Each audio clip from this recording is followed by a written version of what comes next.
Bonjour à tous! Dans cette vidéo, je vais vous expliquer à vous, débutants, ce qu'est une blockchain grâce à l'aide de l'Académie Horizen. Vous pouvez également trouver une vidéo sur le même sujet réalisée par Horizen, le lien est en description de la vidéo.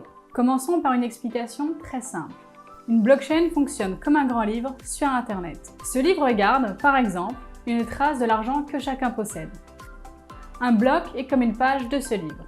Une fois qu'une page est pleine, vous devez en utiliser une nouvelle. Une blockchain documente les transferts de données, par exemple des titres financiers ou de l'argent. Cela permet de s'assurer que personne ne peut dépenser la même somme deux fois. Si vous avez un zen et que vous l'envoyez à un ami ou à une boutique en ligne, le destinataire aura contrôle de ce zen et vous ne pourrez plus l'utiliser. Les blockchains ont permis de résoudre un problème majeur dans le monde numérique. Lorsque je vous envoie une photo dans un email, je vous envoie en réalité une copie de cette photo. Ensuite, nous avons tous les deux une copie. Je pourrais envoyer la même photo à une autre personne plus tard.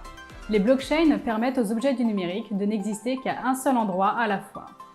C'est l'une des principales raisons de pourquoi les blockchains sont innovantes. L'argent numérique ne fonctionnerait pas si je pouvais vous envoyer une copie de mon argent et le dépenser une deuxième fois plus tard.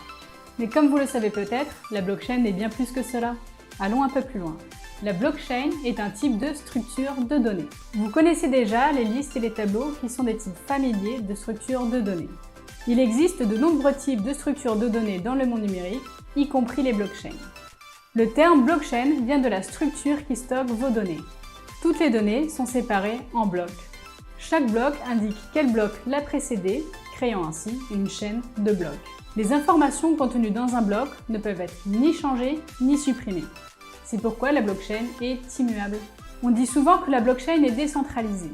Pourquoi? Traditionnellement, les bases de données sont utilisées pour stocker les informations. Les bases de données sont un excellent moyen de stocker une large quantité de données, mais sont généralement gérées par une entité centrale. Votre banque, votre réseau social préféré ou votre commerçant en ligne utilisent tous des bases de données. Ils peuvent faire ce qu'ils veulent avec vos données, y compris les vendre ou les censurer. Les données appartiennent aux propriétaires de la base de données. De nombreuses entités différentes, ou nœuds, ou pairs, gèrent une blockchain. Ces pairs ne se connaissent pas et ne se font pas confiance. C'est ce qu'on appelle un environnement sans confiance. Ils n'ont pas besoin de se faire confiance. De nombreux pairs conservent une copie des données, et aucun d'entre eux n'a le droit de la modifier ou de la censurer. Les participants, ou nœuds, ou pairs, communiquent constamment afin de se tenir informés des nouveaux événements. La plupart des événements d'une blockchain sont généralement des transactions.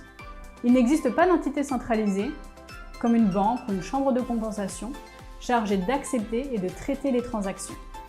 Les crypto-monnaies sont sans permission, car n'importe quelle personne qui respecte les règles du protocole peut créer un wallet et envoyer une transaction sans avoir à s'inscrire à un service. La transaction est ensuite diffusée sur le réseau et chaque participant ou nœud en garde une copie. Un nœud peut être opéré par une personne, par un magasin qui accepte la crypto-monnaie ou une banque. Peu importe qui vous êtes. Le nombre de copies rend une blockchain plus lente qu'une base de données, mais plus sûre. C'est tout, vous savez maintenant comment fonctionne une blockchain. Aujourd'hui, il existe de nombreuses technologies qui ressemblent aux blockchains. Elles font partie de la famille des registres distribués. Et vous devriez vous y intéresser, car si vous n'en utilisez pas un aujourd'hui, vous le ferez demain. Nous espérons que vous avez apprécié cette vidéo et nous vous souhaitons une bonne expérience blockchain avec Horizen.